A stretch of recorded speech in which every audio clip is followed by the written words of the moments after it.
जब भी कहीं पर एक न्यूक्लियर बॉम्ब गिराया जाता है या फिर ब्लास्ट करवाया जाता है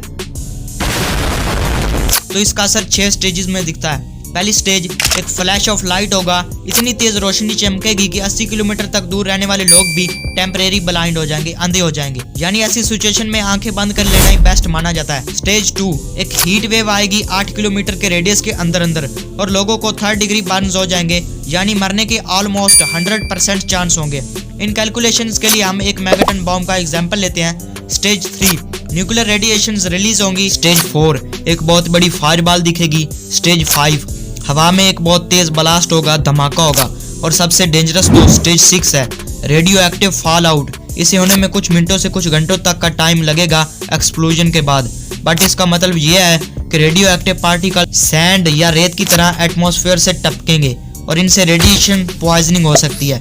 यानी इससे एक इंसान की हंसती खेलती जिंदगी जस्ट कुछ ही सेकंड्स में बर्बाद हो जाएगी। बट अगर क्या हो हम इसी पावरफुल न्यूक्लियर बॉम्ब को पानी या फिर वाटर के अंदर ब्लास्ट करवाएं, क्या इससे कोई सुनामी आ जाएगा या फिर समंदर का टोटल पानी बाहर आ जाएगा या फिर इस समंदर के पानी में रहने वाले तमाम एनिमल्स या जानवर मर जाएंगे? आखिर कितना बड़ा नुकसान होगा इस अंडर वाटर बॉम्ब ब्लास्ट से? आइए जानते हैं इस छोटी सी मगर इंटरेस्टिंग वीडियो में।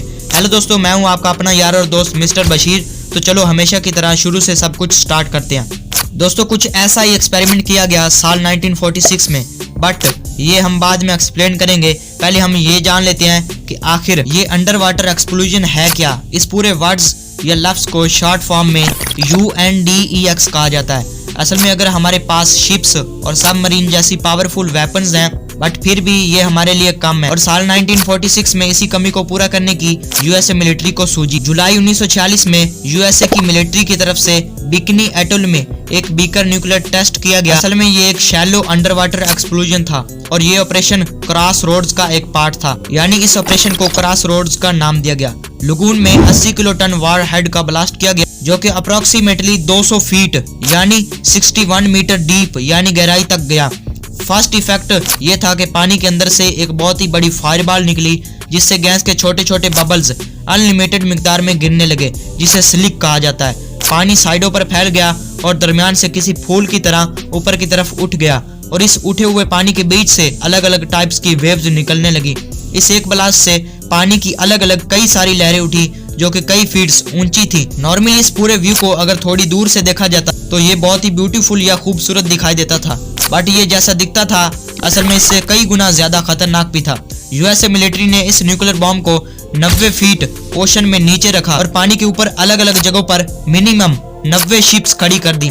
LSM लैंडिंग जहाज या शिप जो कि बॉम्ब के ठीक ऊपर थी, बट एक्सप्लोजन के बाद ये जस्ट 1 सेकंड में ही गायब हो गई। इस आग के गोले ने हीट इतनी ज्यादा प्रोड्यूस की कि ये LSM शिप चंद सेकंड्स में पिघल गई।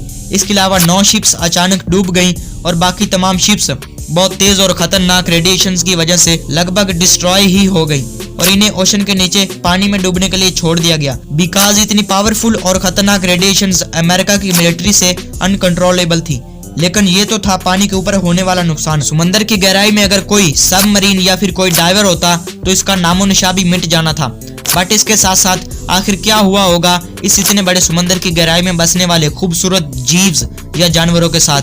इसमें अलग अलग किस्म की कई सारी स्पीशीज रहती थी, जिनमें मछलियां सबसे ज्यादा थी। तो सोचो, जहाज से भी अगर इस वाटर ब्लास्ट को देखा जाता तो ये लगभग 40-50 किलोमीटर की दूरी से भी आसानी के साथ देखा जा सकता था। इतना बड़ा ये था और इतना बड़ा और इतना खतरनाक था। बट आखिर क्या हुआ होगा पानी की गहराई में जिंदा रहने वाले इन अलग अलग जानवरों के साथ? अगर मोटा मोटा भी अंदाजा या हिसाब लगाया जाए तो इस अंडर वाटर न्यूक्लियर ब्लास्ट से ज्यादा नहीं तो कुछ मिलियंस के हिसाब से तो स्पीशीज या जानवर पानी में ही दम तोड़ गए होंगे। आखिर उन बेमासूम जानवरों का क्या गुनाह था जो उनको इतनी बड़ी सजा दी गई? और इसके साथ साथ इस ब्लास्ट से होने वाली रेडियो एक्टिव फॉल आउट से न जाने कितने लोगों की डेथ हो गई होगी, ये तो अभी तक किसी को भी मालूम नहीं है। बस यही नहीं, बल्कि जिस जगह पर यह ब्लास्ट हुआ वहां पर भी बहुत बड़ा होल भी बना हुआ हो सकता है, बिकॉज ये बहुत डेंजरस और पावरफुल था। खैर छोड़ो दोस्तों, आपको क्या लगता है कि US मिलिट्री को ऐसा अंडर वाटर न्यूक्लियर टेस्ट करना चाहिए था या फिर नहीं? नीचे कमेंट में जरूर बताएं। खैर छोड़ो दोस्तों, आपको ये वीडियो कैसी लगी? अगर आपको वीडियो देखने में जरा सा भी मजा आया तो प्लीज चैनल को सब्सक्राइब कर दो, बिकॉज मैं इसी तरह की अच्छी इंटरेस्टिंग और इन्फॉर्मेटिव वीडियोस आपके लिए लाता रहता हूँ। तो मिलते हैं फिर किसी इसी तरह की नॉलेजफुल वीडियो में, तब तक के लिए बाय।